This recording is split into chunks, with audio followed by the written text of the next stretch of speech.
light on, got your green light on, Jim? Yes. All right, I think we're ready. Okay, you're on.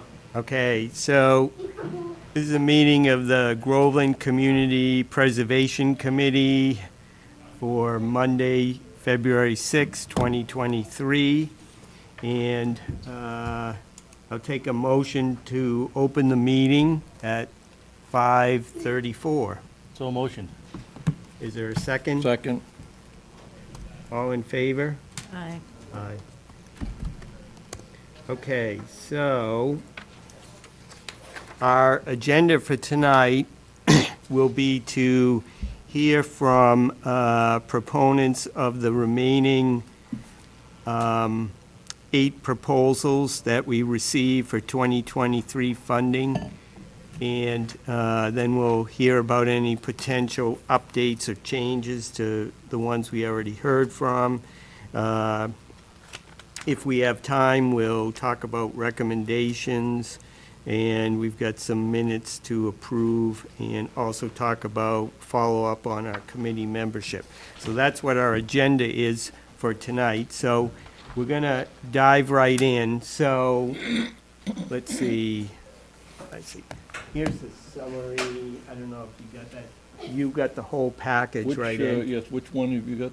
This is just the summary, the same thing I handed out Yeah, I got last that. time. I got that. All right.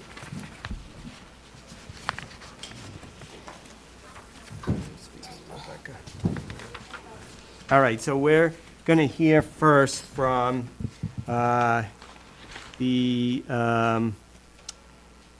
this is for the skate park at the Pines Recreation Area, and they're requesting CPA funding of $450,000 for the skate park. So I'll turn it over to you. Just introduce yourself and go ahead. Great, thank you. Appreciate everybody's time. My name is Michael Bourgeois. I've been a longtime resident of Groveland for the last 15 years. And I was taught at a very young age never to judge a book by its cover. So before we get into the skate park, let me just ask the audience a quick question. How many of you have taken your kids to a skate park, or your grandkids to a skate park, or perhaps been to a skate park yourself? So for anyone who's been part of a skate park or grew up in the subculture of what skateboarding has done over the last 50 years, you'll appreciate that it has some intrinsic benefits to both your body and your mind. And all of these skaters that you see on my opening slide here are really some of the best skaters in the business. Tony Hawk in the lower right-hand corner amassed a fortune of $140 million doing something that he loves.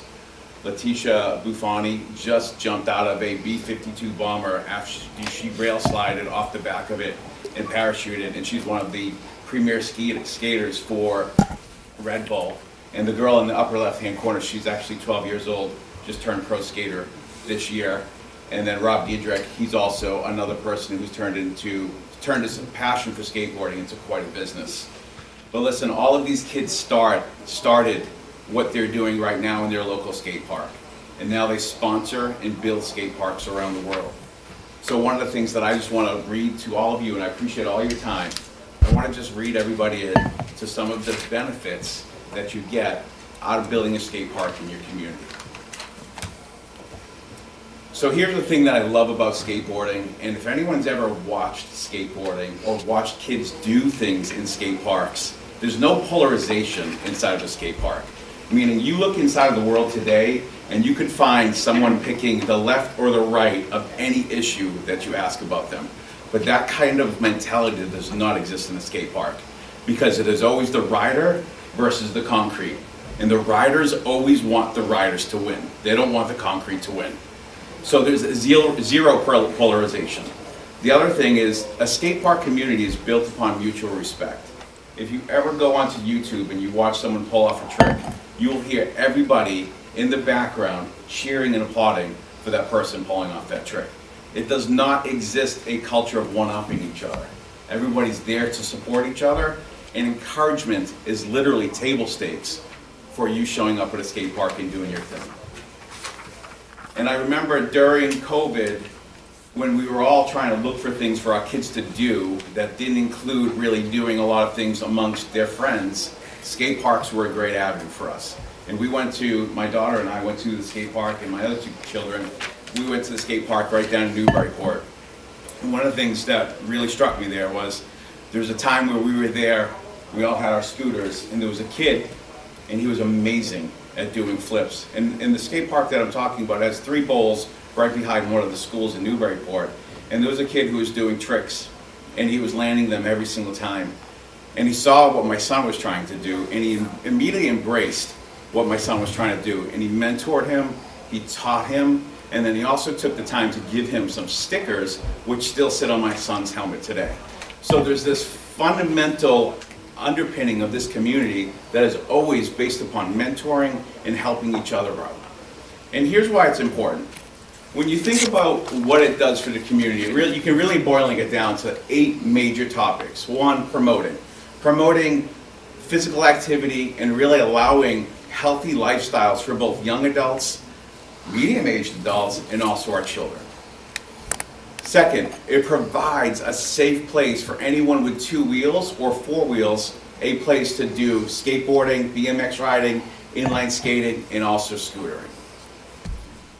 It also, what's going to happen, and Rebecca actually said this in one of the earlier emails she said to me, is going to reduce the idea of vandalism and illegal skating in places where you don't want them. Skateboarding is going to happen in this town whether we like it or not.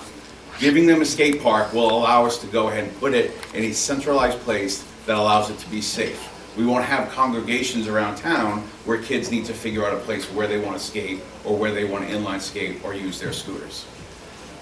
The 4th thing, it creates something. It creates this sense of community amongst all action sports enthusiasts.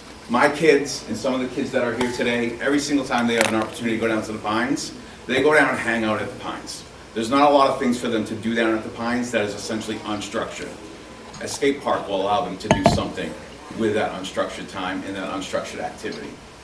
And then supporting. You look at the baseball field down at the Pines, and you look around the fence of that baseball field, and you'll see all the different vendors and all the different businesses in town that are sponsoring that local action or that local sport. This gives us an opportunity to also allow the businesses in town to stand behind the skate park and do a level of support and sponsorship. It's also encouraging. Like I said before, you look at YouTube, you look at any kid landing a trick on his skateboard or on his scooter, and there's a sense of camaraderie, and there's a sense of a self-expression that's happening that everyone stands behind whether you land that trick or not. And then we're building something in these kids.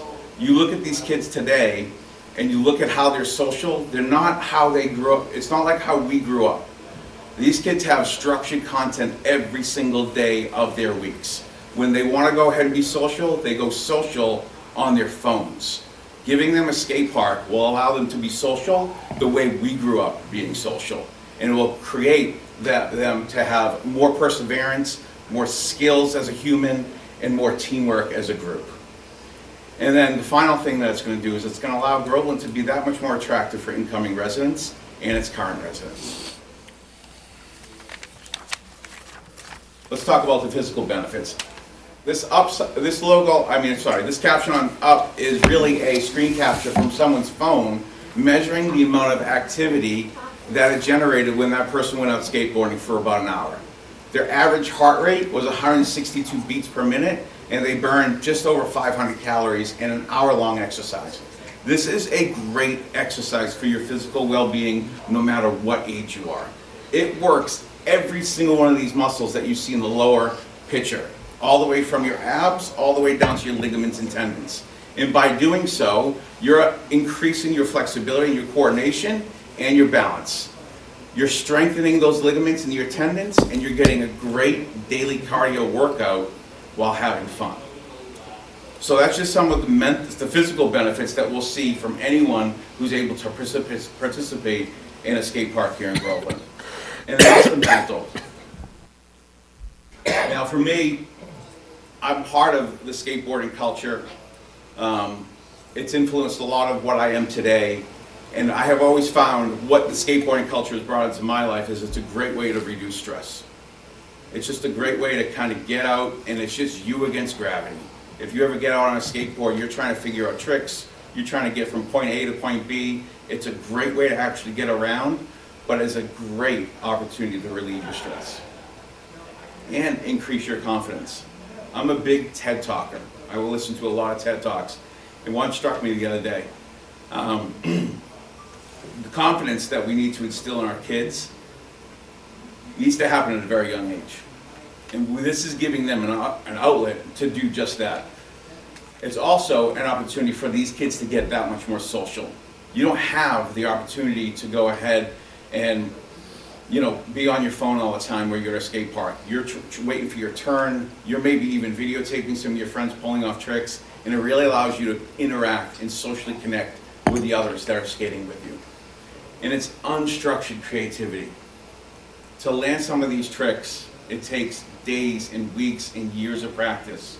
And what it also teaches these kids is a pain threshold that they need to go ahead and have in their physical body for them to really do any other major activity in a sport. But the unstructured creativity is there's no nets and there's no balls here. Every single one of these events that these kids are overcomplicating their life with or overscheduling their life with has adult supervision in it, has rules, has times where they need to be somewhere. This allows us to go ahead and give these kids of this community an opportunity for unstructured creativity. And then finally, it improves their patience and their reflexes. There's not a single person in this room that couldn't benefit from either of those two things. That's it. Any questions? Yeah, I do. Yeah, go on. How many square feet will the skate park require? I mean, we've seen skate parks of all sizes. If you look around the skate parks in the surrounding communities, some of them are as large as 5,000 square feet. The one that was just built in Dover, which is an amazing skate park, is somewhere around 10,000 square feet. But you've got a rough quote for 450,000, so we don't have an idea of what size it's going to be. Rebecca, in the proposal that the Spoon Ranch sent over to us, we believe it was what, 8,000 square feet? Just about. Not very big, No, it's not very big. for $450,000. Well, the thing is these things are timeless. Like, once you build a skate park, it's there for 50 years. It Well- requires very little upkeep. You do know there was one attempt at it before, right? I'm sorry? There was an attempt to put in a skate park before, Oh, was there? yeah. I was not aware of that. Yeah, well, So, I it mean, never got finished. I was gonna say, that's what we have currently, where there's like a, isn't that, or is that not? No, not really. But that's one of the advantages of doing it this way here. So what's the quote based on? See, I'm concerned, I'm on the finance board, so I'm concerned about, you got signed a rough quote, and it can be this big or this big. I mean, it's gotta make a difference. Yeah. So, So we got 3 quotes, and the quotes were the layout 1, which was 7,300 square feet, and that would be a cost approximately $450,000. Layout 2 was approximately 8,500 square feet and would cost approximately $550,000. And layout 3 was 9,100 square feet and would cost approximately $600,000.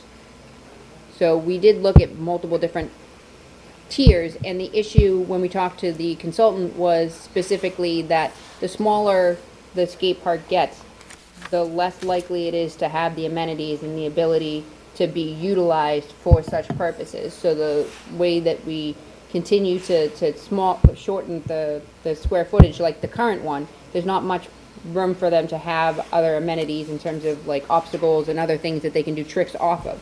So it limits their ability to get the momentum going, if you will. I understand that, I'm just wondering how much, so we haven't cited this yet, I'm assuming. In other words, Cited it down at where we'll go in the Yeah, pines? yeah. Yeah, we have a rough idea where we'll go. and what would that be? If you are looking at the basketball court, heading down to the river where that gate is, there's a hot top area right beyond the gate, heading down towards the river, over on the right-hand side, correct, Rebecca? Yes, so currently where the pad for the existing one is only spread over. So it wouldn't interfere with the wells, we've already checked with the water and sewer. It wouldn't interfere with the field usage over by the baseball field, and it wouldn't interfere with the current parking situation, and it would only add to it. So where the Old Dog Park is, and all that space down there wouldn't be applicable. No, because it's on the other side. Okay, all right. Thank you. Yeah, sure. Thank you for your questions. Yeah, go on. So, what would you estimate of the number of people that are currently skating in Groveland right now? Low. I'm not gonna sit here and lie to you. It's low because there's no place to do it. Yep. We're largely a bedroom community. There's no places of congregation in this town where kids can do those types of activities. If you look at any summer day or a warm spring day, there are a lot of kids congregating at the Pines. Some of them are actually represented here in this room. And a lot of them, what they do when they go down to the Pines is they bring their bikes and they take advantage of the infrastructure that's down there for biking.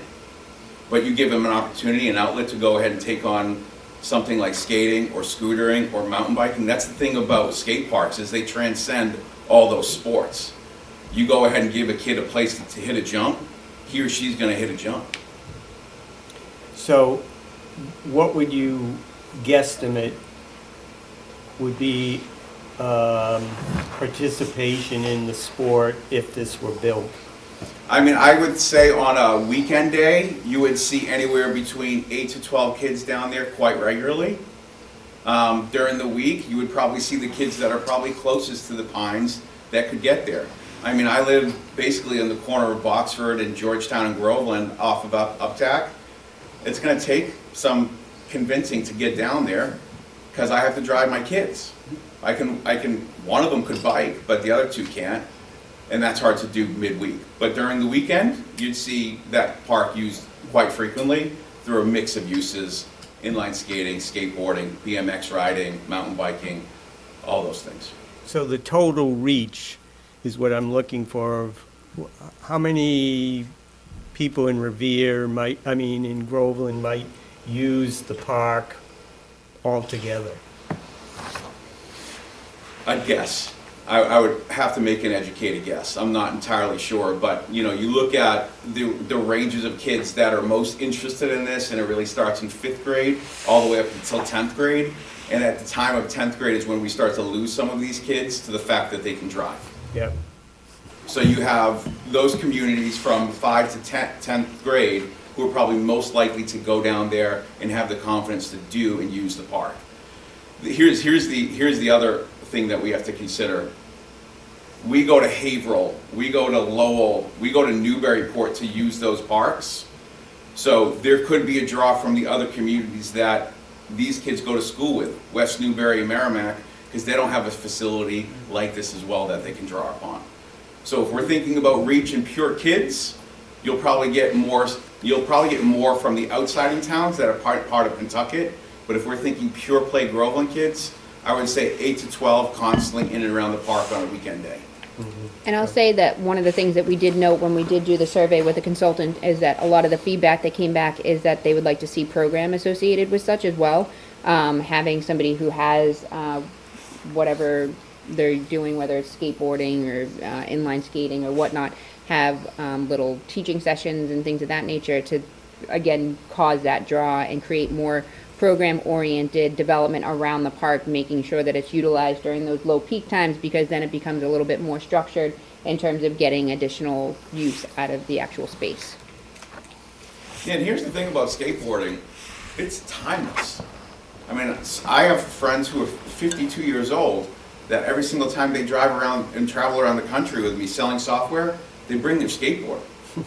It is a timeless sport. The thing about skateboarding is, no matter how smart, wise, or good you are at the sport, gravity still applies to you the same exact way. Just hurts a little more when you fall. Right. But I think that there's going to be a lot more kids down at the skate park if it's there. And I really like the building a better community and the zero polarization, because that gives the structure that the children need when they grow up. They're not so combative. And I see a lot of that in other community events and areas where people can go with a common interest. Yeah, an ideal. right? Yeah. I mean, that's the thing that has kept me as a snowboarder ever since this gentleman over here taught me how to do it at 18 years old, is there's a camaraderie that exists amongst everybody where you're not trying to one-up each other. Yes. You all want to get better together. And find a sport where that exists. I mean, even in basketball, when you're on the same exact team, you're fighting for one of the top 5 sports, or top five positions. That doesn't exist in skateboarding. I think that's an important thing to help instill into the kids around here, just in general. And then Well, certainly, Groveland is not, we don't, I would say we don't have enough recreation for all ages, and so this is gonna add, you can say, well, it's only gonna affect certain age, certain amount of people who are interested in it, but the more recreational opportunities we have in general supports the town and attracts people to the town and keeps people there, so I think that's a good thing. And it does have an extremely wide range of age. Oh, yeah. So, I do have another question. Have you looked at any grants that may be available? Yeah, so Rebecca and I started down that path not too long ago. I mean, I'm hoping John Cena's out there listening. Maybe he'll cut us a big, massive check to support his old community. But Tony Hawk Foundation has cut a number of checks for the development of skate parks all around the country. The thing I've come to learn about that is Tony Hawk doesn't cut $450,000 checks. No, not at all. That's $80,000 checks. So where the money would need to come from would still largely need to be self-sourced. Yes, and also it wouldn't be, it's extremely competitive because it's a nationwide. It's not like when we got the dog park grant, it was just Massachusetts, so it was a lot less competitive. So I definitely understand that, and I wouldn't want to hold up the production, but I just want to make sure that if there's a possibility of getting additional funds, that those funds are actively being searched for. Yeah, Rebecca and I will work actively on those. Rob Diedrich, who's actually one of the other gentlemen who's pictured on my first slide, he has his own foundation. He's more focused on street, which is the type of park that we're proposing, where Tony Hawk is more focused on like ramp and bowl. So there's multiple or 2 different types of skating you see happening, but there's some funds out there to be had. Can I just say something about the park in general? I think with having a skate park there, it's going to be a really big family draw, because now there's the dog park. So mom and dad go and bring the dog. The kids are there at the skate park. Younger kids, I have kids of all ages, like 6-year-old and 13-year-old. So the 6-year-old might be at the actual park playing, and then the older kids might be going over to skate park. So we can all kind of be there together. People might be having practices, baseball practices, and some of the other siblings might be able to go to the skate park. So I think it's a really big family draw. Yeah, thank you for that, Laura. And here's the other thing. Like, I don't know if you played any basketball down at the Pines, but there's something that is happening to those basketball courts that depreciate. A skate park doesn't depreciate. You don't have a rim that you have to worry about, or a backboard that's slanted, or a net that doesn't exist, or cracks that exist because of frost heaves. Skate parks are built to last. And then I'd also like to touch on what you said about that, because it's very true, because people come to the dog park now and the parents will split up and bring the kids to the playground, or when the softball's going on, they'll bring the dogs to the dog park while the kids are at the playground, at softball or baseball, and they're at the playground. So yeah, it just gives another layer of depth. Yeah, I agree. Okay, yes, go ahead, Dave. Questions. You got one? You mentioned that from this Tony Hawk Skate Foundation, you might be able to get some money out of them. And you mentioned that he writes checks sometimes $80,000, but not $450,000. The estimate of $450,000, is that, did you take into consideration in that what you might be able to get out of this foundation? Or, no, you didn't? I have not. Rebecca and I have not really gotten to that So point if yet. if you're able to get funding, it would be, it would come off of the $450,000, or would it be added to the $450,000? I defer to Rebecca on that question. It would come after, it would come out of that. If I may, I looked at the Tony Hawk Foundation, and their grants range anywhere from 1,000 to 300K. I don't know how you get the 3, but it's not. I'm going to guess they have a lot of applicants. I wouldn't Right, agreed.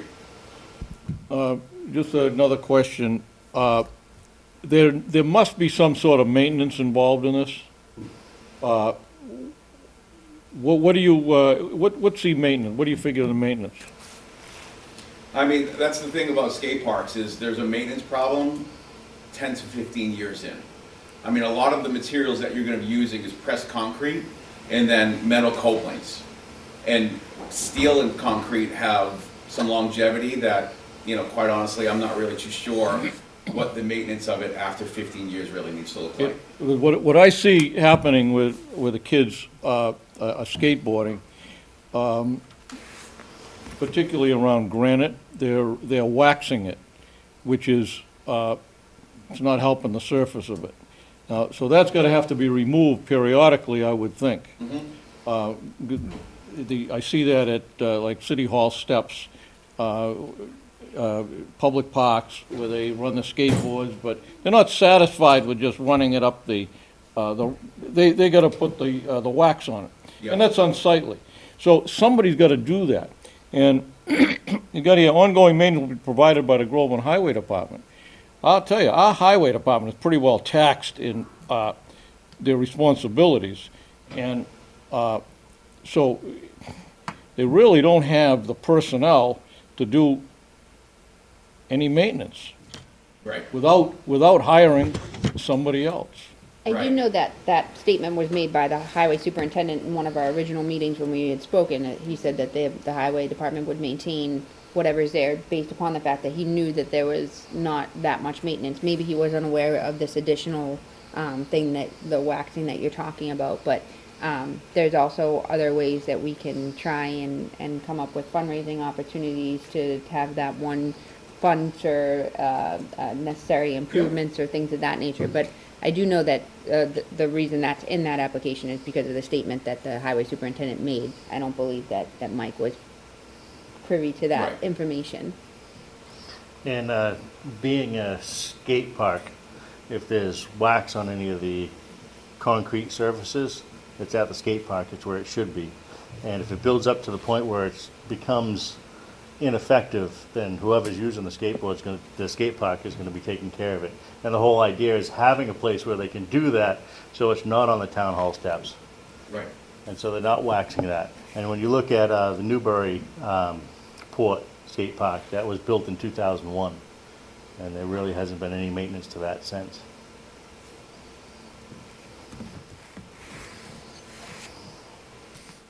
Okay. No, I don't have anything else. Okay. Well, I was here a lot longer than I expected, so I appreciate all your questions and your interest in it. I really think it's important for the community. Thank you to my friends who all showed up. Let me know Yes, how I thank can help moving forward. Okay, thank you. Thank you. Thank you. All right, next, we'll hear from Annie Schindler on the Community Trail ATV.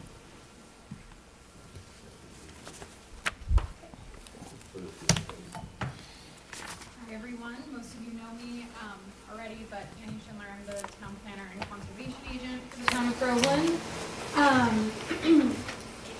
Speaking with both the fire chief and police chief with the opening of the new Groveland Community Trail, access was a discussion that we began to have. And while vehicles are able to maneuver down the community trail, one thing that both, both chiefs were concerned about was if there was, a medical emergency or something of that nature. And so I started looking with them at ATVs that were equipped with specific packages that could help remove someone from the trail if there would be an issue. So that is what this application is for.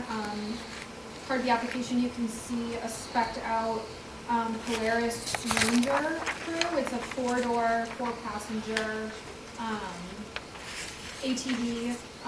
Part of this application would also be for a trailer to transport the ATV from Town Hall to the community trail. And speaking with both the chiefs, it would be something that they would also use just to monitor the trail in general, not just in the case of an emergency. And so from CPC, we are only requesting $10,645.55. The rest of this grant, the rest of this purchase would be hopefully through a Mass Trails grant, which I applied for last week. It's a state grant that helps support trails throughout the state in many different capacities. Yeah, pretty straightforward. So if there's any questions, I'm happy to answer. We put this to a vote. We gotta have.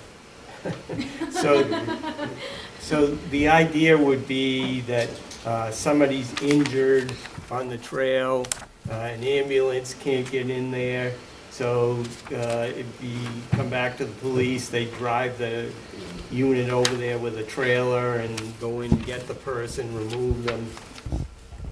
That's the idea, right? Yeah, and it's also a easier way for public safety to just monitor the trail in general. I mean, it would be less detrimental to the trail to have an ATV going down it than a cruiser going down it on a regular basis. And yeah, again, if there's ever an issue where someone needs to be extracted, I guess, from the trail, this could be used. And I imagine this would be able to be used on any of the trails around Groveland, not just the, Community trail. Yeah, that's super true. It could be used, I mean, down for the pines, things like that. I don't know if all of our trails would be wide enough for it in some areas, but I mean, a lot of them, yeah. So it could be used not just on the community trail, of course, but the community trail was kind of what sparked the idea that this would be something that would be beneficial for public safety to have. And they would also, the fire chief said that they would have room to be able to store this inside, so it wouldn't be out in the elements for in the winter, so it'd be well maintained. Oh, where are they gonna store it? Oh, In the out- public safety building. Oh, okay. It would be stored inside. Yep, oh, okay.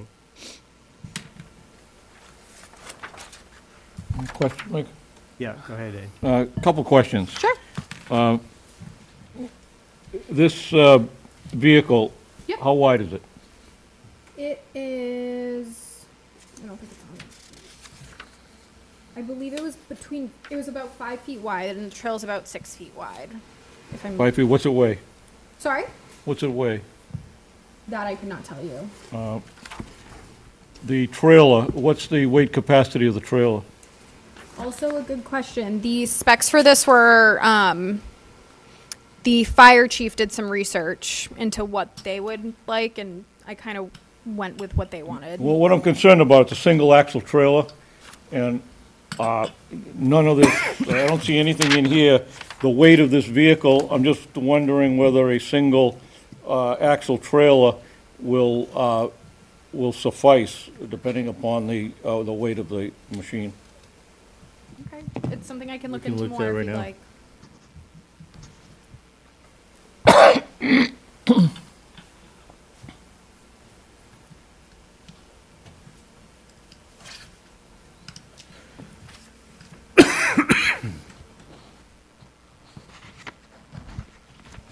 You give me the weight of the vehicle or the trailer?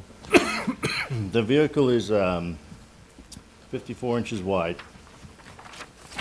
So just under, well, 8 inches shy of a 5 foot. The weight of the vehicle is 1,900 pounds, 1894. It has a towing capacity of 2,500 pounds. What's the capacity, the weight of the trailer? And the trailer,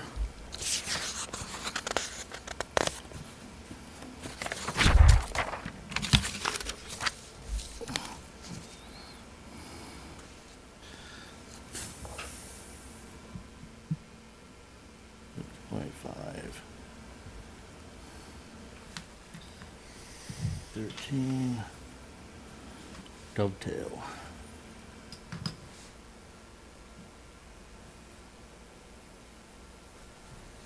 Four, 75 dash 00002. BTFA.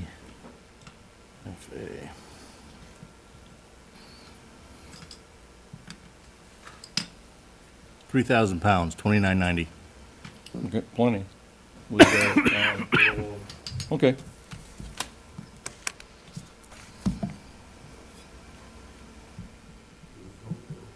No. We'll try to get through all of them before we take a vote. All right, I guess we're all done. Thank you. Thank you. Have a nice Next night. one, the next one is the Lucille's Cottage Project Phase 2, and we've got Nessa Lopez from VZ Park here to tell us about it.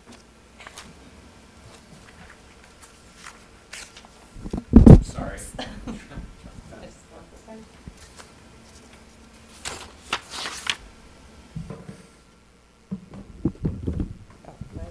If you're up there, you just need that one. Just the little one? I wasn't sure where you were going. I'll just use the.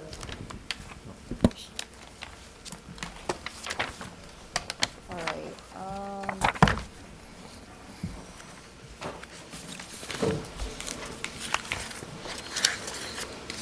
So I've got some extras for you guys, some extra papers. We got the, let's see, and then the drawings. Go ahead, you start, I'll just hear these out. Good, thank you. Right, and Vanessa Lopez, the director at BC Park. And I'm proposing phase 2 of our Lucille's Cottage project. Basically, we'd like to convert an underutilized building located at the park into self-sustaining art studio spaces with a gathering space in the middle. Our first phase allowed us to secure a consultant in the business as well as an architect and a septic guy, and they've been out and done the initial assessments for this. When we first asked for the grant last year, it was just to do very preliminary stuff to see if this was even a viable project. I think our findings have found that it is. And so we would like another grant in order to really dig deep into the planning process. Of course, we'd love to go into construction first, but as you can see, that is not money we have in our piggy bank. So a big part of this grant is really going to be into researching other financial opportunities to support this project rather than relying on town funding or even just CPA funding alone. We are trying really hard to bring in outside money from outside sources. One of our main sources that we're hoping to go for is the Mass Cultural Council. We're also requesting a feasibility study from them, hoping that, you know, one of these will go through. But with that, we hope that we'll get on their radar and be able to tap into them for some of those big construction costs, as well as mass development and some other groups out there that are willing to donate money for creative placemaking and other art-related sort of organizations. I think this project is particularly unique. We have a really good idea. It's marketable. It'll allow Lucille's Cottage to be a self-sustained building once it's put together, which I think is always what we're going for in this town. Like, you know, who can continue to manage it and how can it continue to sustain itself? And so we're working up those things, but I'm running out of hours with my consultant and an architect, and the next stage of those kinds of planning requires more funding to learn those details. So these are the preliminary findings. I'm excited that we got this before I came in front of you guys because it's a doable number. You know, it's not going to be done this year. Probably will have to be done in phases. Don't even know if we'll be able to start construction next year, but we will have all this foundation laid out so that as soon as we get funds for that kind of stuff, we will be ready to go. In addition, we've already done a lot of stuff over the years. We're hosting focus groups. We've hosted several organized events, both for the community to be part of this. We're creating programming that will be a little more consistent and ongoing, which will kind of supplement this project as well, because it's about creating that foundational community that will sort of look after VC beyond what we do with the town. So Vanessa, so this phase 2 is going to, the most important thing, it's going to complete the information you need and the plans you need that you initiated in phase 1 to be able to raise money for applying for grants and funding of the project. Right. It's going to make us a lot more competitive by doing some of this planning. For instance, an example of that is our website. Our website doesn't reflect all the stuff that we're doing at the park. A lot of people don't know that we're doing all this really great stuff. So our website needs to be a part of that change in order to appeal to donors and grant makers. And that's something that we've already started. We're changing things, we're adding things, we're clarifying things, coming up with some sort of branding that allows us to as well present in this sort of credentialed way that gets people to know more about us and also trust that we have the ability to complete a project like this. We've been doing a lot of projects at VC, so I think we're in a really good spot. There's a lot of momentum. We finally have an idea that really would work in a building like that. And it kind of fits in with everything we're doing, nature, history, art, that's kind of who we are, community. And so we really think that this is a huge part of that. And without the Lucille's Cottage project, I think that tying in that community part to VC Park will make that a long-term organization for everybody to benefit from, not just private events. Okay. And so the architect has pretty much done his work under the phase 1 Yeah. and created this cost preliminary budget for actually rehabilitating the building, and he comes in at about 713, which actually is lower than I would have estimated it was going to be. We do anticipate some of that will go up because I don't think our alarm system is in that. So we still have some of those engineers and consultants to talk to. So I wouldn't say that's a complete picture, but it's a darn good start. I also thought it was going to be in a bigger, much different range of things. So to know that some of this could be completed in phases and some of it could actually be a viable, project really thrilled us and gave us hope that this is something we can get done. And the primary plan is to pursue grants outside of the town. Pursue grants, yes. Yeah, I think that, we've already tapped into our CPA resources for a lot of things, and we're very, very grateful for that, but we need to kind of expand our connection and our support beyond just CPA. So we're hoping to work on personal donations. We're going to tap everything, all fundraising, other grants. Like this is something we're very serious about. So our committee is looking for that financial master plan that we can follow. Yeah. And the funding that we've already put into this from CPA actually could count towards matching grants and yes, especially on private grants. And that's so huge. For any kind of grant writing that we've done for VC, we've really learned a lot. and matching grants is probably one of the biggest things, because it's another one of those things that really show that we know how to manage our assets, that we know how to manage projects and people. And that we are using our resources properly. Any other questions? I got a question. Sure, go ahead, Ed. On this proposed floor plan, Yep. Are you gonna rent out the front of this building as an apartment? Because it looks like you got a bedroom, a living room, So that's kind of part of our wish list. We did end up talking to the fire department as well as the building inspectors. And it seems like, you know, barring anything really crazy, it's something that this property could do. So what we'd like to do is create an artist in residency program. Typically, those kinds of things mean that an artist would come for several months, complete some sort of project. Some people tie it with a contingency as they have to give back by, you know, hosting an event or a show or doing something within the community that that's kind of a give back. But it can really range.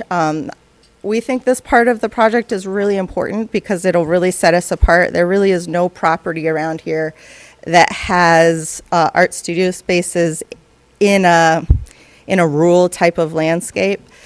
So the idea of an artist in residency program, that exists even less. So the studio spaces are something that are very marketable in that there aren't enough right now. There are wait lists all over the state, you know, from all over the place. A lot of places are closing down. A lot of investors are buying some of these warehouses that host these studios.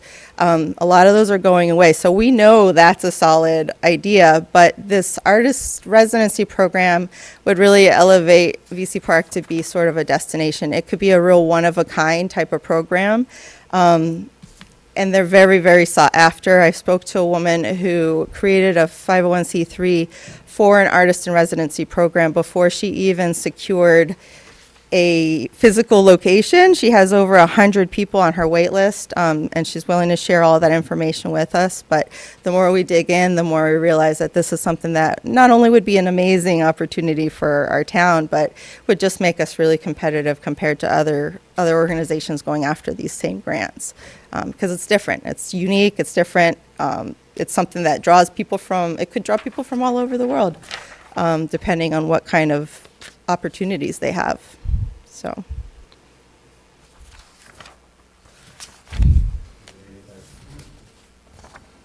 When you say self-sustaining, where's the money gonna come? Well, the money from the art studio spaces, those we would charge for those. Ideally, we'd like to keep those affordable, but we're looking at potentially putting in about 10 studio spaces. There'll be different sizes, but I would say the majority of them kind of on the 7x7 size. Some could be a little bigger, some smaller.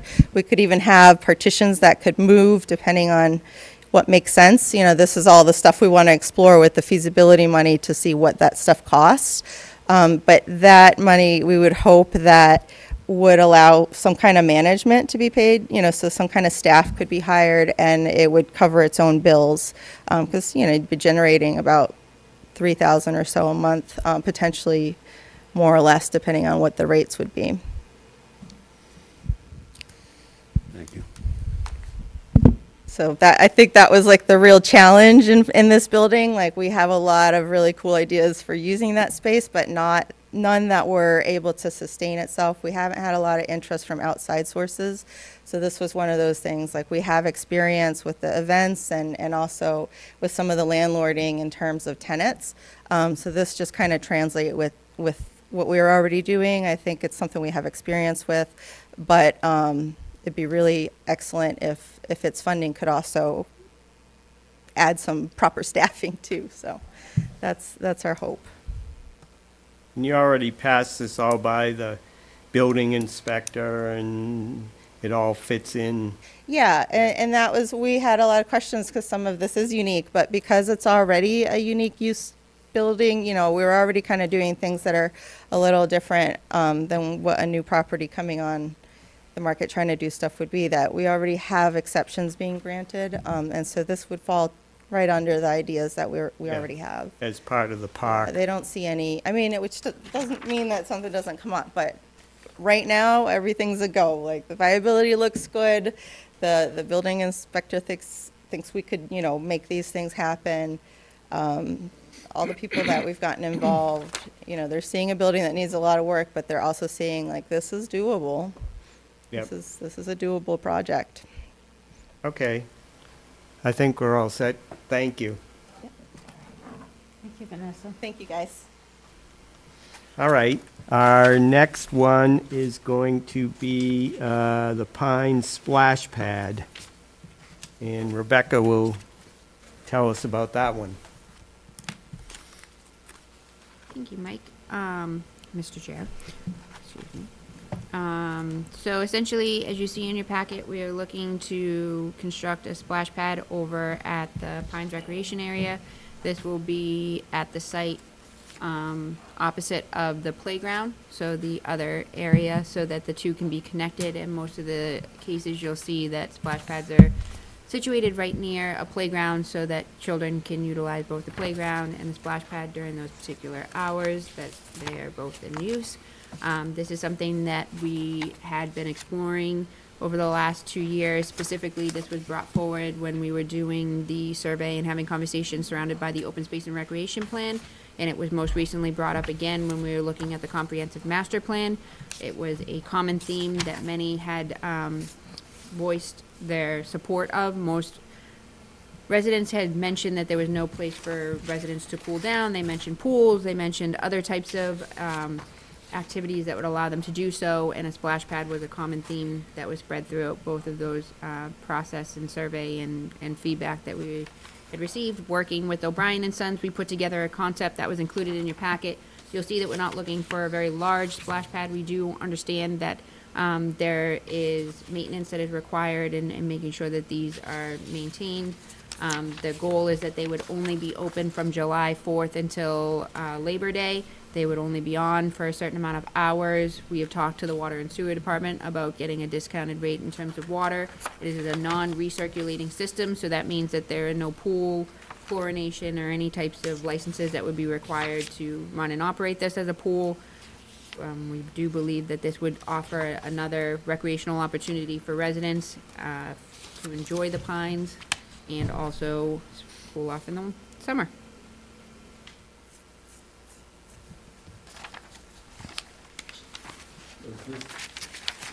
Does it require a pool filter? Nope, Nope, just runs water, just like a sprinkler system. so we use the water as is, no filter. Just the water. So it's the drinking water. It's not well water. So it will require some operating expenses, Correct. but presumably that would be covered by the Pines whole recreation funding of the revolving account, right? Correct. So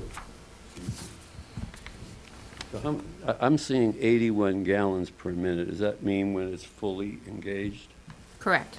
So the way that these are activated is that, as you'll see in the photo, you have to push an activation sensor, so it's not running the full time. So you have to actually go push a button, it runs for a couple of minutes, and then it stops. So if there's still children playing and they want to reactivate it, they go and they push the sensor again, and they go on. So it's not a consistent flow of water throughout that time. Where does the water drain to? Just the sewer system. It doesn't recycle the water. It does not recycle the water. A recycling system would have to operate like a pool, so we'd need to have a pool license, we'd need to have chlorination, we'd have to treat the water. The expense of such would far exceed the benefit.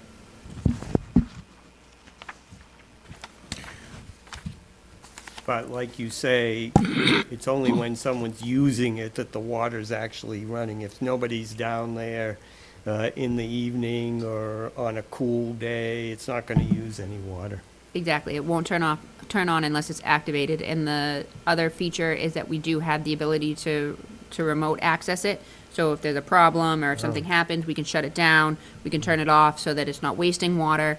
If there's any type of glitch or anything like that, if something's not working properly, we do have that opportunity. So if there was in fact another drought and there was that case that came up, the town would not operate such. There'd be signage to say that we wouldn't be able to operate such. And we would be able to make sure that no one can turn it on during those hours of operation. Yep. These are pretty popular, one in Amesbury, there's one in Haverhill, and they just get a tremendous amount of people using them. I'm concerned about right now, people complain about rust in the toilet, their white clothes turn brown. There's got to be something that, I'm sure that it's gonna turn rusted on the surface of that, so that's gonna have to be probably power washed off periodically. And also, what about the water ban? If there's a water ban on, like there has been, there was this past summer, and like, I know neighboring Georgetown, it seems like they're always on a water ban. So there'll be a master switch to shut it off. Correct, And obviously, you won't be able to use it correct, in during a ban. correct. And we wouldn't want to do that anyway. No. Are we officially out of the drought? Yeah. Yes. At least this year. For now. So far, so good. So the water department's declared it a drought, so. Yes, they did. And they asked, Supportive of this project? I'm sorry? Are they supportive of this? I wouldn't say that they were not supportive. I just met with them at their meeting and we went over allowing us to proceed with a discounted rate for the water usage and seeing how it goes for the year. And they were supportive of doing such, and they think that it would be a betterment to the community and a great recreational opportunity for the kids in the area who don't have access to a pool, can't get to the beach, want to stay local. It would also tie into, like we were talking about, the library, the playground, some other types of programming, a whole day effort for you know, kids for the summertime. So I guess, I mean, that's support to some extent, right? It wasn't like a, yes, we approve. I grew up with a sprinkler here, okay? We could do the same down there. They get a few sprinklers. But it doesn't have a bucket. The bucket activity, it drops all the water, the kids go crazy. Fantastic. The ones that I'm familiar with, there's a button on each of the apparatus. Yeah, that they- right. that the- And it runs for a certain period of time and then shuts off and they have to reactivate it. Yeah. Perfect. I think for anybody our age, unfortunately, we're long past being able to appreciate it, but kids definitely like Speak for them. yourself.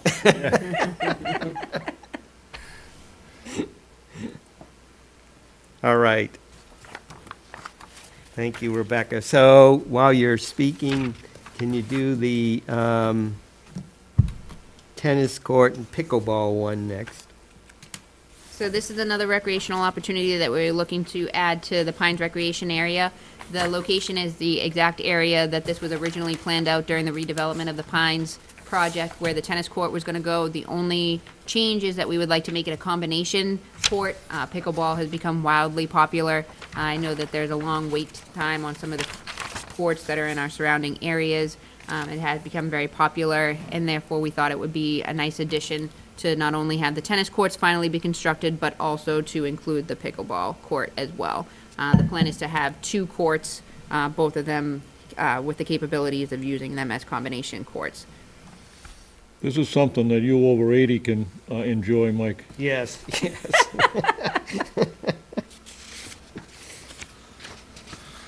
Is the, obviously, looking at the diagram, the pickleball court and the tennis court are the same size? Yes.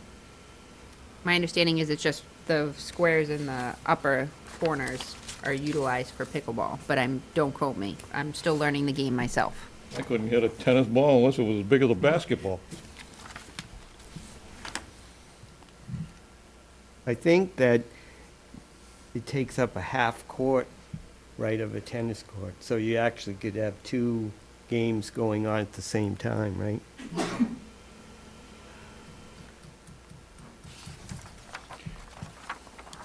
So this adds another reason to go to the Pines. You can bring your dog there, your preteen to the skate park, your little kids to the splash pad. You can play pickleball or basketball.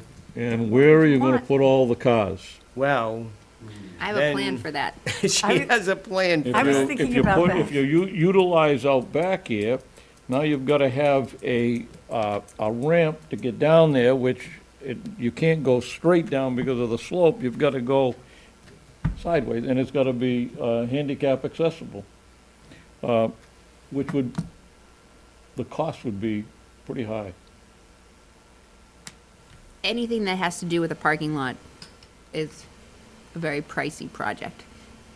But it's something that we are considering because we have so much space for parking up here, and we've seen it with Groveland Day and even the Pine Speedway reunion when able to, especially with the dog park being constructed this past year. Everyone's parking up here. You have enough parking spaces here at Town Hall, then over at the Public Safety Building. Then in combination with that, if we do move forward with the skate park and whatnot, we can then more easily define the parking that's already situated in that, maybe stripe it. So we are looking at enhancing the parking capabilities. But as you said, it's going to be a connection point, and the connection point has to be from there to there, and the slope is definitely going to be a challenge, but not one that we can't overcome. Because the connection point is already there and it's already being utilized. Yeah, it's They just come right down the slope. Is there any? I've done it many times. Is there any parking available, going down to the well, to the left? There's, I know there's a flat area there, I don't know how many vehicles you could get in there. I think it's 6 vehicles, aren't they, like 1, That's 2, all? 3? I think, or is it bigger? No, I'm talking about down, like, almost behind the ball field.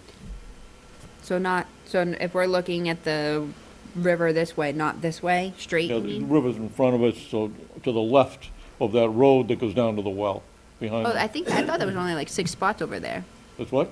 I thought there was only like, but they're not lined, there's just like a little There's, gravel lot. Grass right? area there. There's just a grass area there. That's the original spot that I was talking about putting additional parking when I was talking about getting the dog park over there.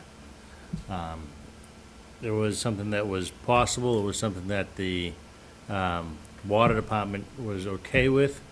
The big concern was the home runs hitting the cars. Oh, Which, when you go down there during a baseball game, that foul ball line, there's nobody that parks there until everything else is already full. you have to College. sign a waiver. Yeah. I had a baseball come through my back window one time. Okay. I've got a big dent in my truck. It's part of the risk you take when you go to a ballpark. Yeah, so parking certainly is a concern. Right now, it's not a concern, but the more things that go in there, the more that we'll have to address it, And the certainly. more that we'll be able to apply for grant funding to associate with such, because it won't be just for the ball field Yeah. or for a one-time event. It will be for all of the amenities that we are providing our residents, and therefore providing those opportunities will allow us to make that a stronger argument that additional funds are necessary in order to make sure that we are providing access to all. And because of used CPA funds, it's not just our community, our residents. Yeah, It gives us a little bit broader reach because it's the surrounding residents. And building a better community. okay. All right, so while you're on the Pines, why don't you talk about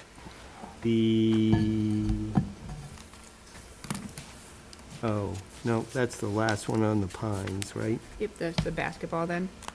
Oh, if you want to talk about the basketball at Washington Park, sure.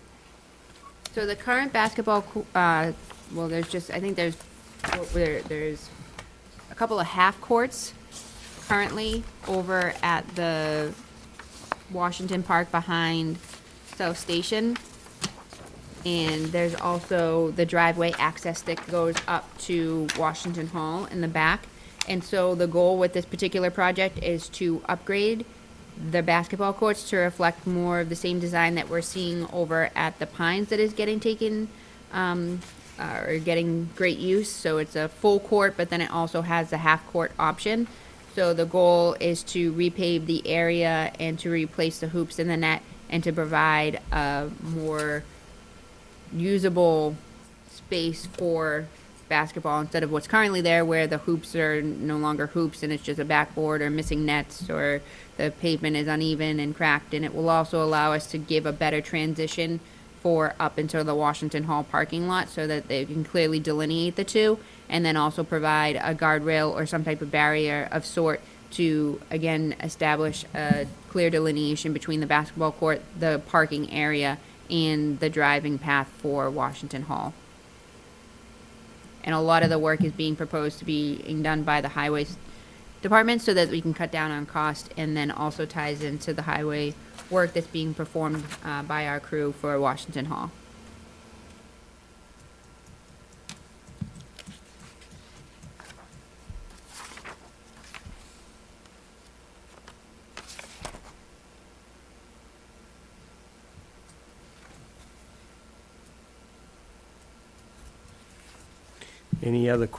Any questions on this one?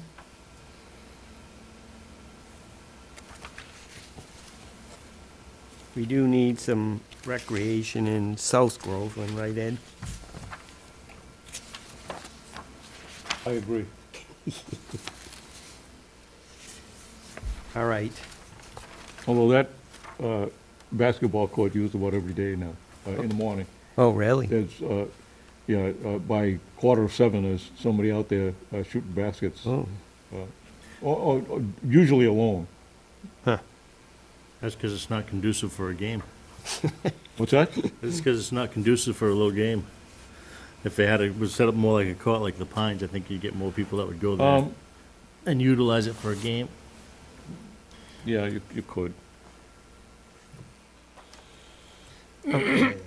Why don't you tell us about the VZ Park visioning and feasibility work?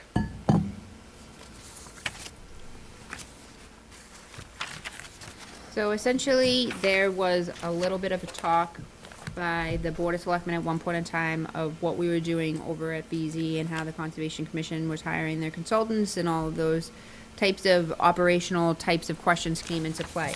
And as we discovered and looked into exactly what was going on, it became more apparent that we didn't really have a clear plan of action moving forward for BZ Memorial Park. So we were looking at ways to identify what we should be doing to utilize the building to its fullest potential, allowing it for it to be sustainable and also to thrive and provide an amenity for Groveland residents. And as part of that, we realized that we really need to have a better plan in place and more engagement with our residents in order to see exactly what they would like to see at BZ Memorial Park. So this is providing a proposal for a visioning and feasibility plan for the park. It would engage a consultant that would allow us to look more specifically at the following questions. What can BZ Memorial Park provide that is not offered at other town recreational facilities? What is the management structure of the site, and is the town the best manager for the park given its resources? If the town is not the best manager, what other organizational structures are used for such properties? So having a consultant help us identify the answer to these questions and engage our residents to provide some feedback would be helpful in terms of moving forward and actually putting a plan in place and making sure that it is successful. It will also take into consideration a market feasibility study, which will tell us exactly what's happening within a certain radius from the property and what types of businesses and or other opportunities might thrive given the location and the proximity to those other locations, and what other transportation infrastructure that is available to us. So we're hopeful that we can get the funding so that we can put that plan in place so that we can then move forward and figure out what we should be doing.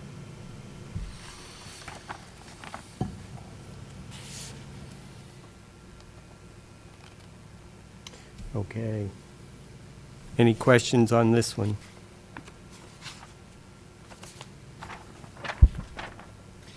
All right. And can you address the cemetery monument restoration project? Sure.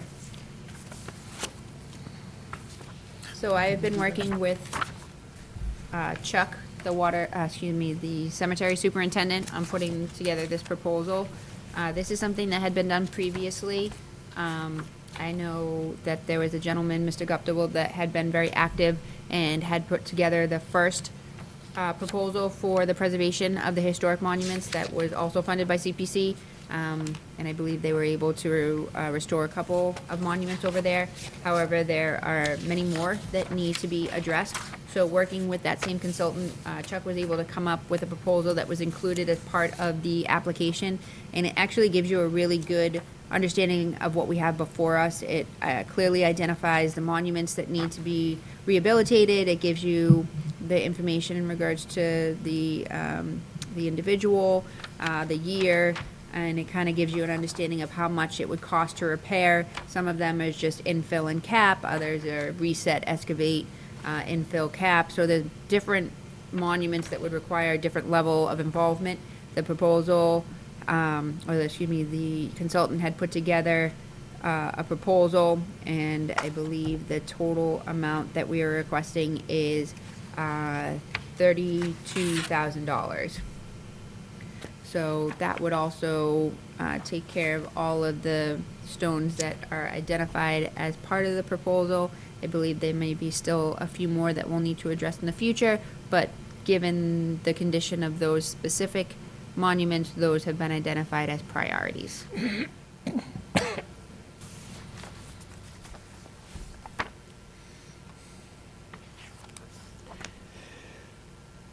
Yeah, so this was originally put together as a pretty big study. I don't remember exactly when, but it was 2016? 2016 was when it was actually done. And the idea was, similar to some of these other projects, that we identify the future work that needs to be done, and then either we fund it ourselves or we find a way to partially fund it with outside grants or whatever. And so this is just another part of the work that has already been done and probably needs to be done. It will need more work. I know that we did a lot of work under CPA of the big arch opening. We did replace the veterans markers in the past, and also some work on some of the memorials in the very front that were some of the oldest memorials. So we've already done this work, and so this kind of fits in as another phase of the entire project to, take care of the cemetery. I kind of like this because it's a combination of history, but we're also fixing something that really goes beyond our regular ability to pay for it under the cemetery's budget. So it kind of supplements, what we would otherwise have to find money somewhere from to pay for, or just let it look crummy, in the future. Okay, Question for Rebecca sure. on that. Rebecca, how much is in the cemetery perpetual care fund? The perpetual care? I would have to pull that up. I know that when I was assembling, or beginning to assemble, our lovely town report for fiscal year, or excuse me, 2022, I needed to collect that information, and it was found.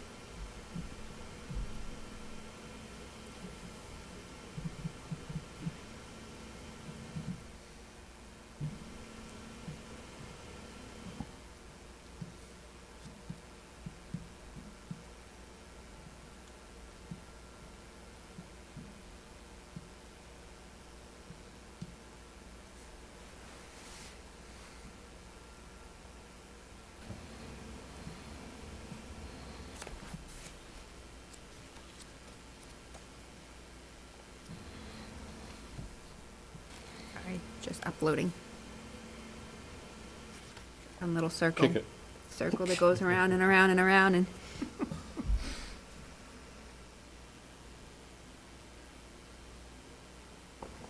so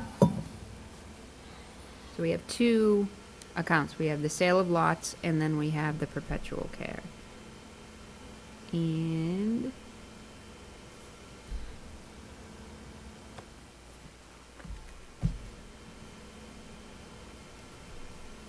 treasurer, collector. So the perpetual care account balance on hand as of June 30th, 2022 is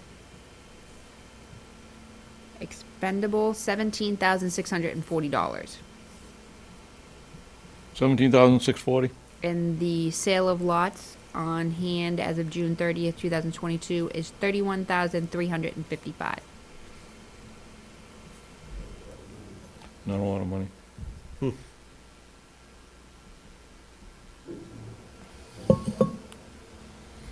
Okay. Any other questions on the cemetery? Okay. All right, so moving back to proposals, updates, or changes from the three previous ones we heard from. So the first one was the Washington Hall paving project. Do you have any changes on that one? No updates. No, okay. I thought we voted that one. No, we didn't We vote didn't for vote. any of them, Okay. yeah, Discuss them. yeah. We just gave, Oh, that's right. yeah, right, that was for the security system. The next one was the tree preservation project. So I looked at it again and decided that if we eliminate one part of the project, planting trees along the driveway going up to VZ Park would eliminate $6,000 from the project. So I'd like to do that. So the official request now would be $99,000 versus $105,000. So that's for the townwide historic tree preservation project. So is this historic because it's at VZ Park? No, it isn't just at VZ Park, it's Elm Square. How does the tree become historic with this tree? Well, the tree itself may not be, it may be historic, but a lot of these trees, I wouldn't say the trees themselves are historic. It's more the historic atmosphere that they create. Like in Elm Square, you know, just picture Elm Square without those trees being there. It's, you know, it looks crummy. And the same thing with some of the trees that are on Washington Street and actually throughout the town, you know, because part of the project is to try to become a Tree City USA. So it would help us to kind of get people to understand that trees lend something about our town preserving itself. You know, we're named Groveland after tree groves way back in the 1850s. So I think that trees have a lot to do with the town of Groveland, and we're not really paying attention to them. So this would fund some things towards that effort. And anything different on the Shanahan field parking, Rebecca? So after the initial meeting that we had talked about trying to get the project down a bit. And so I know that the original proposal was about for 543 with the current design. And so we were able to remove the walkway, and then talking with the engineer, we had talked about how the walkway was in front, but it actually was a walkway that was gonna wrap around the parking lot and connect to the path in the back. So we eliminated that, and we eliminated a couple of other items, and we brought the project down. However, we also recognized that we did not include, as part of that conversation, any engineering and design. So as part of that process, and especially where there's gonna be drainage, that added some monies back into the total estimate. So the total estimate came in $20,000 less than what we had before, for $523,000 instead of the 545 or so. that was proposed. In talking with the engineer, again, the project is scalable, so if the board wanted to, instead of going for the 85 parking spaces, we could reduce the parking spaces and the cost would be reduced by about 10% for the, scaling it down for every 10 parking spaces you would lose. So you could cut off from the estimate. Question, are we sure that there should be a public hearing or something like that where you have the buzzers and you put in lighting? I mean, So the lighting is for the parking, it's not for the actual field itself. So it's the spill that would happen is literally like a parking spot. It's just so that you can see. Again, that's the $30,000, that's $20,000. If you wanted to remove that, you could remove $20,000 off of the 523 and get $500,000 for the estimate. It's not a fixed cost in terms of the lights. If we don't want to include them, we don't have to. It was more of like a security. The abutter situation, we did talk to the direct abutter who was already here the other day, and said that her and her family are in support of the application for the parking. We can have a public hearing if you would like to have a public hearing. I'm just asking the question, I'm not saying we should. No, I just meant like typically you don't necessarily have public hearings for these types of projects where they're not associated with a larger development. There's no commercial, retail, and or housing going in with the parking lot. The parking lot is to provide parking for an existing recreational field and get cars off the street and that are parking illegally on the sidewalk. So it's not necessarily where a development would cause for a public hearing to be held in order for that development to go into place.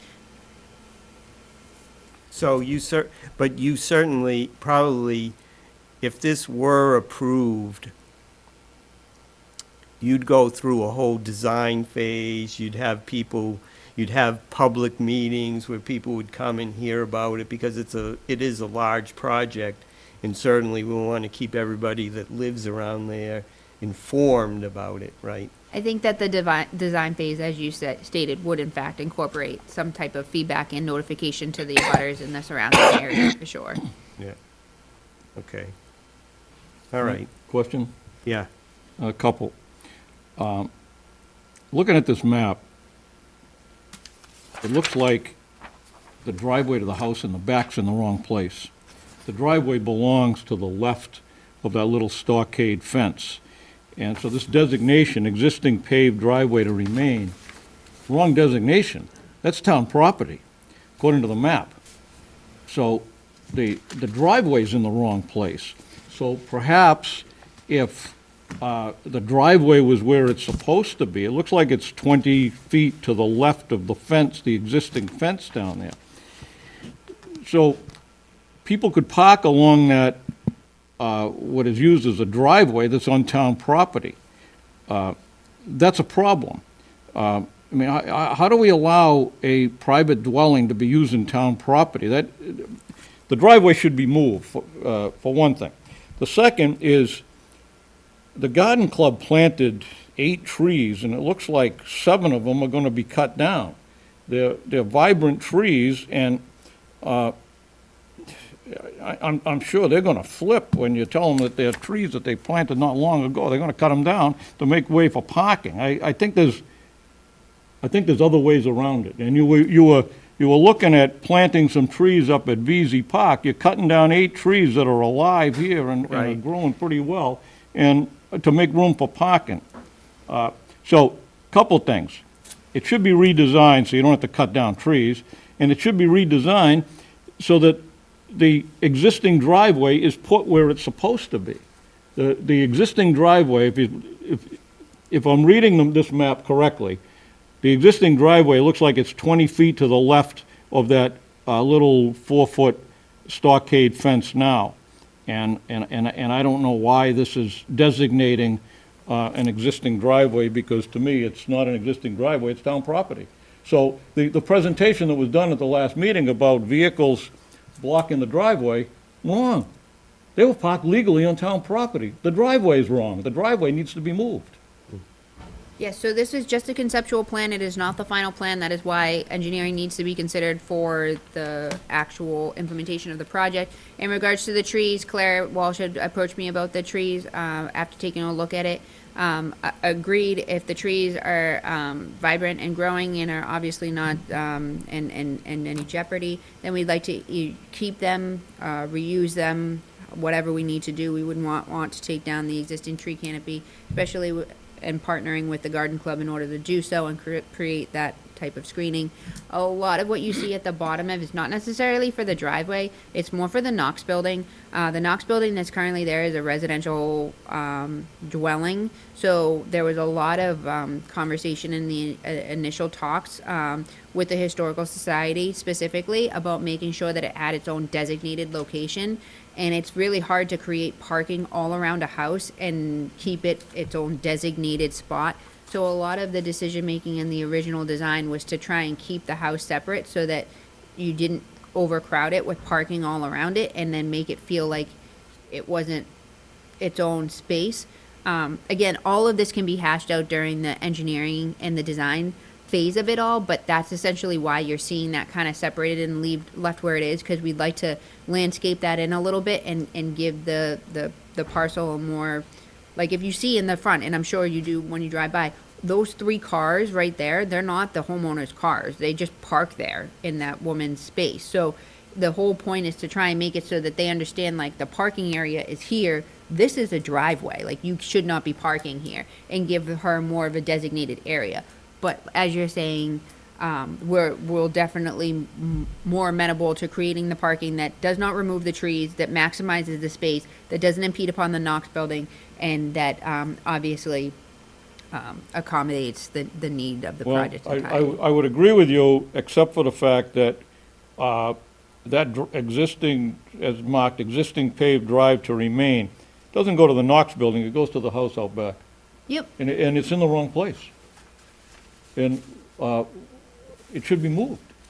Okay. It should be put where it belongs. We can see that on the map here. Yeah, we can definitely talk more with the design phase of how we can incorporate that to be utilized, for sure. And I don't see anything wrong with the 2 or 3, 4 cars that are parked over there. Sometime during the snowstorm, you see more than that. No, I know, but The it's... other morning, there was a couple parked in the circle there. Not impeding anyway. Yeah, the circle, not necessarily an issue, but I do know that the homeowner struggles with that, and I don't know if Linda can say, but I know when I'm talking to Claire that they're right in front of her house. It's not exactly, their property to be parking on per se, but we don't have a designated space because the Board of Selectmen back then decided to just put the home right in the middle of the thing, and it's technically on town property. There's no parcel. There's no parcel delineation, but the Historical Society charges rent to this person to live there. So now we have a house that we don't have any ownership rights to in the middle of town property, and they can't protect her rights from the property because they don't own the property. It's a very messy situation. And so the idea was to honestly try and not really get too involved with that building in and of itself, because I think there's a lot of other legal challenges that the town needs to take into consideration as to why it exists and how it's allowed to exist in the condition that it is. So the thought was to not, as we had discussed in prior meetings, talking about moving the Knox building onto their own property or different property and all that other stuff, was to just kind of leave it the way that it is, keep it delineated, make it so that it functions and operates the same way, and then put the parking lot off to the other side so it didn't interfere with that. So I think that there's just a lot of challenges that come up with that particular thing. And the parking, the woman has, some of her own mobility issues, so it's just very difficult for, people to park right up on top of her house. If they're over to the side, it's a little bit easier. So the delineation aspect was really key when we were thinking about it. But obviously, it's an initial concept. It can definitely be revised and looked at again. We're talking about the renter, that there are cars parked that aren't hers. They're not hers. Yeah, obviously, we inherited some messy. That happened long before any of us. Yes. I don't understand why it's the way it is. Yeah. Not a clue.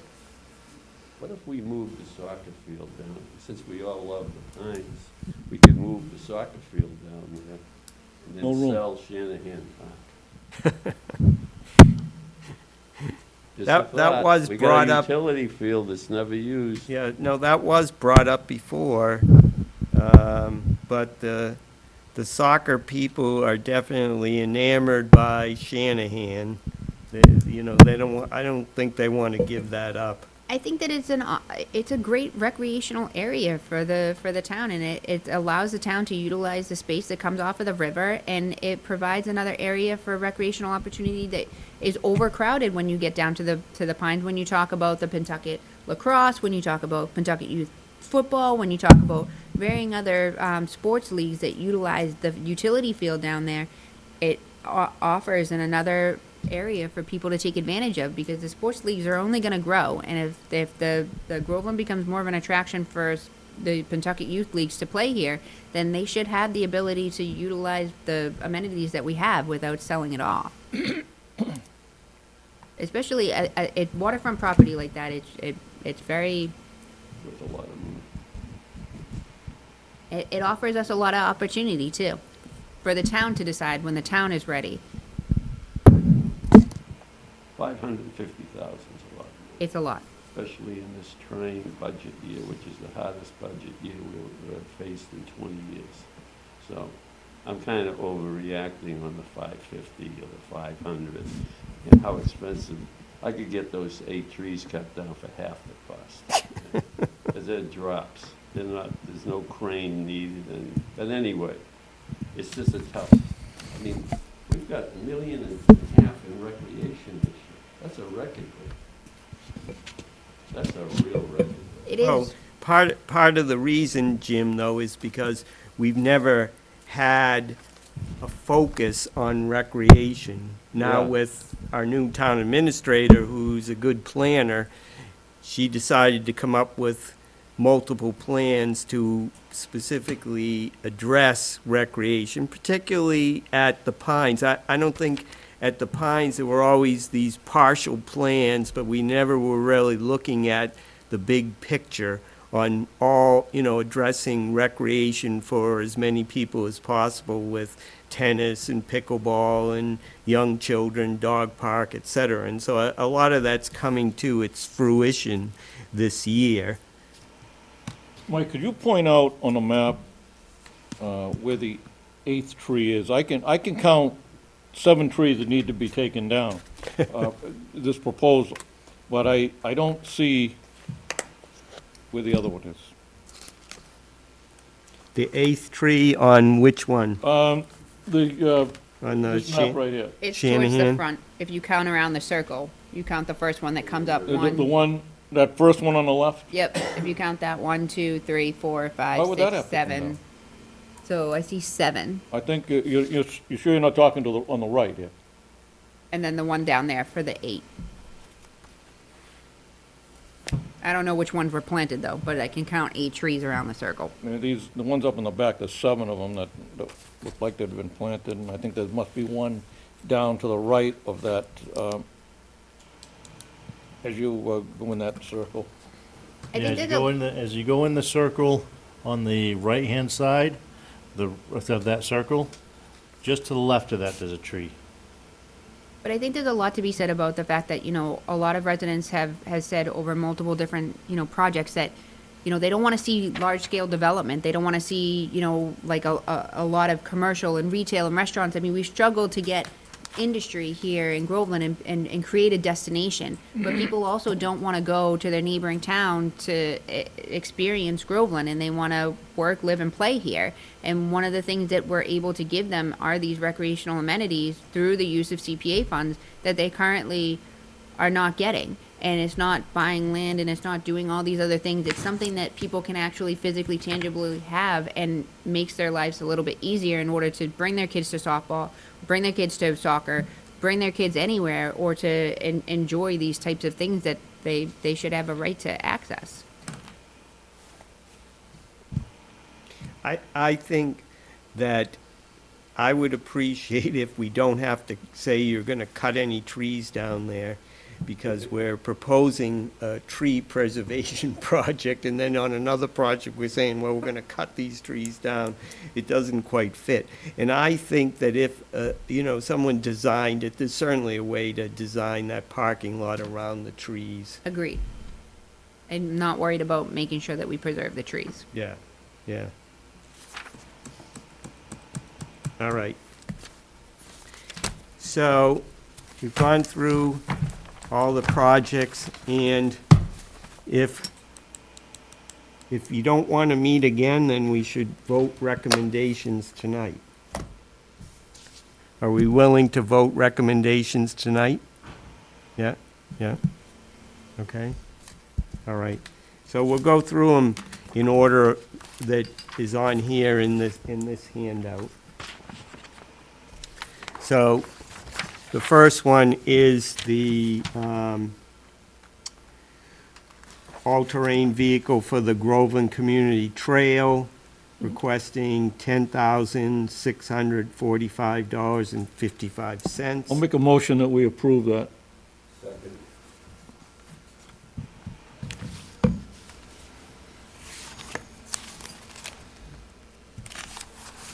Any further discussion on that one?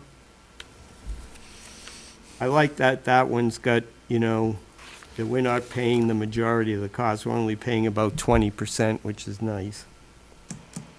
All right. All in favor of 53,277.72 for the all-terrain vehicle for the Groveland Community Trail, say aye. Aye. Opposed? Abstain? Okay, unanimous on that one. Mike, I thought it was 10,645. Oh, I'm sorry, yes.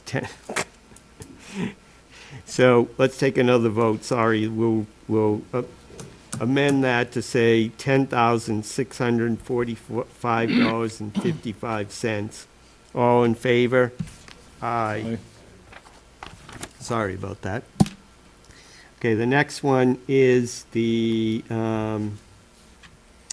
rehabilitation of Lucille's Cottage Project Phase 2, requesting $19,250.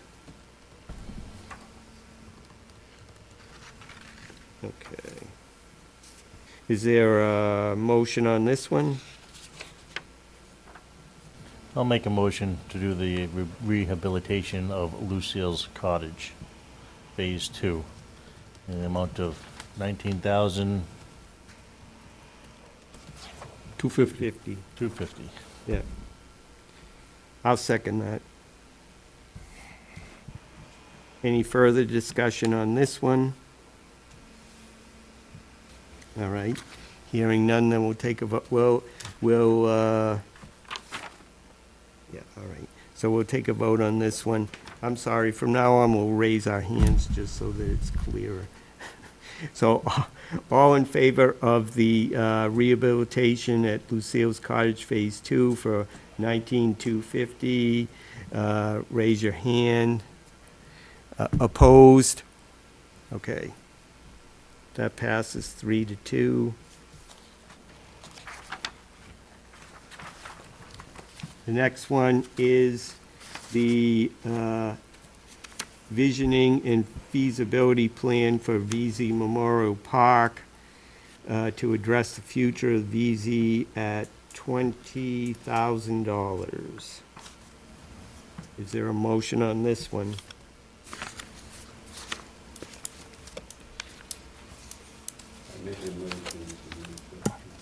Okay. Is there a second? I second.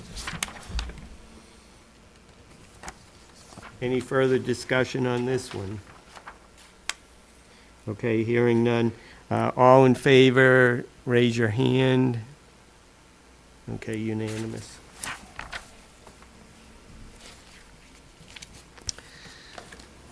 The next one is the Washington Hall paving and hydro seeding, requesting a total of $21,538.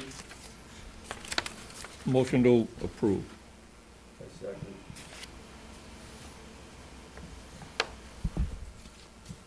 Any further discussion on this one? Okay, all in favor? Unanimous.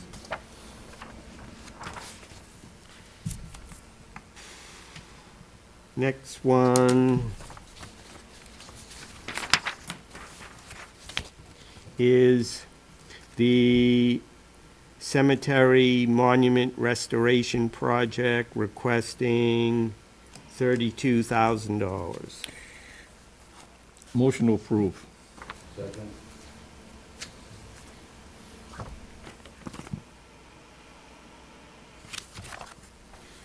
Any further discussion on this one? All in favor, raise your hand. Unanimous.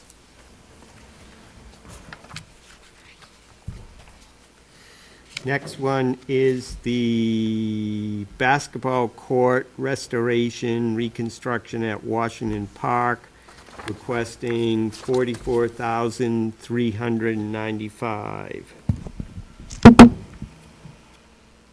I'll move that we do that.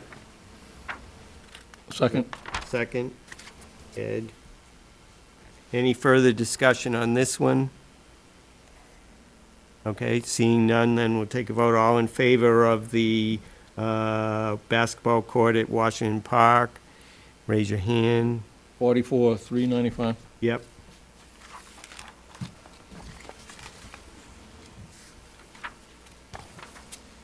Next one is, oops.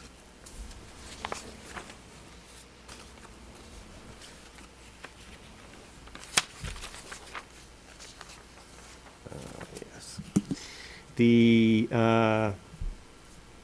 tree the historic and planting, maintaining, and preserving our trees project, requesting $99,000 with the reduction.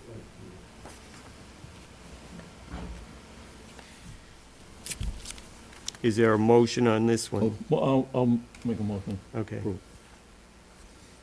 Is there a second? I'll second it. Any further discussion on this one? Okay, all in favor of the tree preservation project for $99,000, raise your hand. Okay. That's a plus, right? I don't like trees. He doesn't like trees. You don't like trees. No, 'cause I paid $800 to have them removed. Yeah, I can understand that. Okay, the next one is the splash pad at the Pines Recreation Area, requesting $110,393.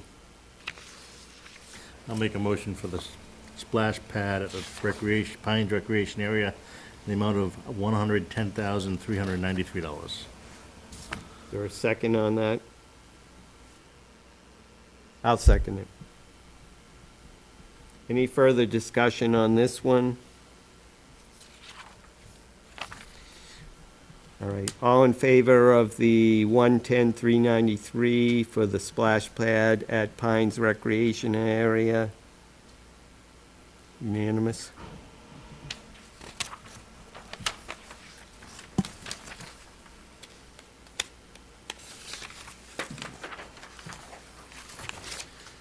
Next one is the tennis court, pickleball courts at Pines Recreational Area, requesting $154,110. I'll make a motion to approve the Pines tennis and pickleball for $154,110. Any further discussion on this one? I think it ought to be put off a year. We've got a lot of projects, to do, Yep. and what's the harm in holding off a year on it? Yeah. you're gonna do the splash pad, you're gonna do a lot of projects, and that, I don't think that's something that needs to be done right away. Yeah, I mean, we've got the plans for it. Certainly, it could be brought back next year, right? I mean, the concept is good. It's just, do Excellent. we want to do all these projects at once, is what you're saying, right? Yes. Okay, okay. Yeah. Could be. Is that a friendly amendment that we can? No, we could just take a vote. If you don't want to vote for it, then, I don't, we're already in, $1.4 million something. yep. What's another 150? When, I think we gotta vote on it. All right, well, everyone in favor of it, raise your hand. Opposed? Okay, it passes 3-2. 3-2? Yep.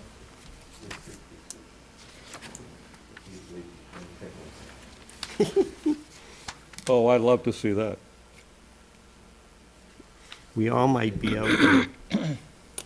The next one is the skate park, requesting $450,000, skate park at Pines Recreation Area. Is there a motion on this one? I'll make a motion on the skate park in the Pines Recreation Area for $450,000. Is there a second? Yeah, I'll second that. Any further discussion on this one?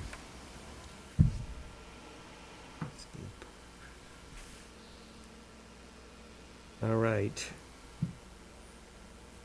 I guess we could take a vote. All in favor of the skate park for $450,000, raise your hand. Opposed? Okay. That passes. And the last one is the parking creation at Shanahan Fields for $523,000. Motion to table for further information. Okay. And Rebecca had indicated that she was able to get some more information, do a redesign. The design costs money. I do not have money for the Oh, okay. design. I spent, I want to say I had some monies that I spent for the conceptual design, but that's why the $50,000 was added to the construction estimate for design and survey, so that we had an engineered plan to give contractors to construct. If we're gonna do that, then I'd have to phase the project to get the actual design prior to. Well, like you had mentioned that to try to redesign, so we wouldn't have to cut down 8 trees. And that's part of the design cost. I can tell you, if that's contingent upon the vote not to take down the trees, then Can we'll, we just do not take down the trees with what we have? So why don't we just subtract that amount from the trees? that's fine. How much was that? It's quite a bit of money. 30? We'll vote and- $11,000. How many? $11,000 for the trees. Tree removed diameters under 24. And then there was the 10K that you mentioned, I don't remember what it was. Yep, that already was dropped to the 523, because it was originally 5. So that brings it down to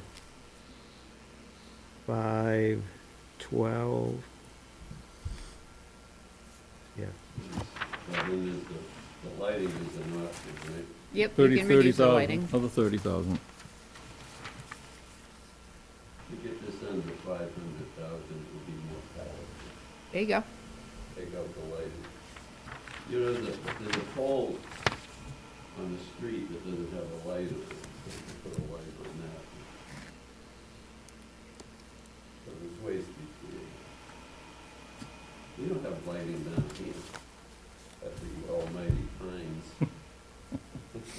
We do. No, there is. There is lighting at the Pines. Every night. Yeah. So Under 500K. that brings us down to 482. If I keep on talking, we'll be down to about 300. Keep talking. I'll let town meeting speak to that. All right, I'll still make a motion to table for, all right. more Yes. study. We have to take a vote on that motion. All right. Well, we haven't had a second on the table. Oh, is there a second on tabling it? I don't see one. No. Okay. All right, so we've got a revision number to 482, subtracting the lighting and cutting down the trees. So I think we've made an effort at least to substantially reduce it. How is that going to affect the parking of leaving the 8 trees? So essentially, when we talk to the engineer, we'll just need to create a design that eliminates the removal of the trees. So I know that as part of some of the original concepts, it was pushing it further over to the field side of things, and there was a rectangle, so that eliminated cutting down the trees, and it only allowed for about 70, I think it was a little under 70 parking spaces, so that's a viable option. It didn't touch the trees at all. It pushed everything way. Yeah, it was 80 original parking spaces. Yep, that's correct. So they would just need to alter the design. So there's different ways, triangles, rectangles, squares, you name it. Islands, no islands. Yeah, I mean, if you state that as a priority to the engineering crew, you should be able to fit it in there. Okay, so is there a motion to approve 482 for this project? I'll make a motion to approve the 482 for this project. Second. Any further discussion on it? I think we've done a reasonable job at looking at this project very closely. I mean, I think we had to. This is the most expensive project of all of the projects we're doing, and I think, ultimately, it's going to be up to town meeting to say they want this or not, and a good argument is going to have to be presented to them to get that to be voted. All right, so we'll take a vote then. All in favor of the 482,000 for the parking creation at Shanahan Fields, raise your hand. Opposed? Okay, 4-1, it passes. Okay, great. All right, so we just got a couple more things to do. Minutes from our last meeting. Ed passed those down. Take a moment just to review them.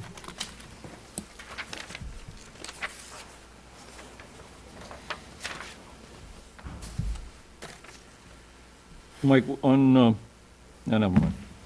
Never mind. Yep. Never mind.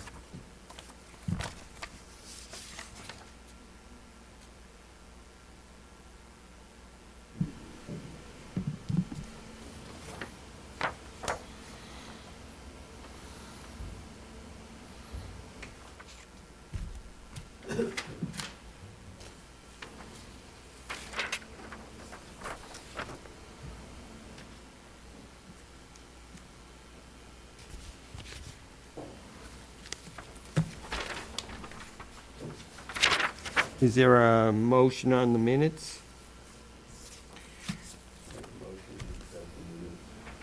I'll second that. Any further discussion?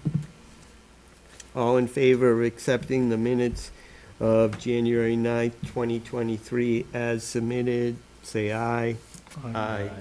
Opposed, abstain. The last thing is, we talked about this last time about the committee membership. If you recall, we've the Groveland Open Space and Trails Committee no longer exists, so we don't have a rep from there. And we haven't had a rep on affordable housing due to its inactivity. So what I'm suggesting is that we have a small bylaw change, if possible, at the town meeting this year to eliminate the Groveland and Open Space and Trails rep, which would bring us down to 8, and then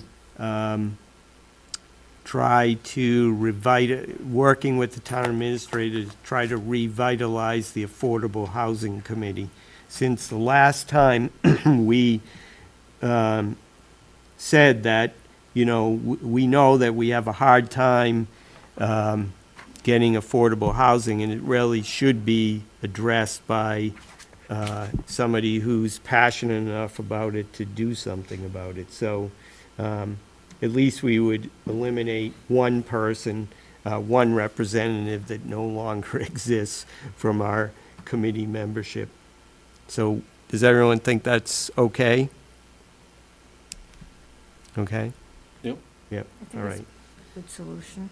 So that's what we'll try to do, is just change the bylaw slightly to eliminate Groveland Open Space and Trails. Mike, Okay. don't we have a representative from the Housing Authority? Yes, that's Betty. Okay. But I've got to get in touch with them, because I don't know if Betty still wants to be on this, because I haven't heard from her at all. I sent her mail and stuff, and I haven't talked to her in a long time. So I follow up with her. Well, if she's not interested, maybe they could appoint somebody else. Yeah, right, right. All right, so I think that's the end of our meeting. Thank you, everybody, and I'll take a motion to adjourn. Make a motion to adjourn at 7:31. Second. All in favor of adjournment? Aye. Aye. Thanks. Thank you, everyone. Well, you were gonna oppose it, weren't you, Jimmy?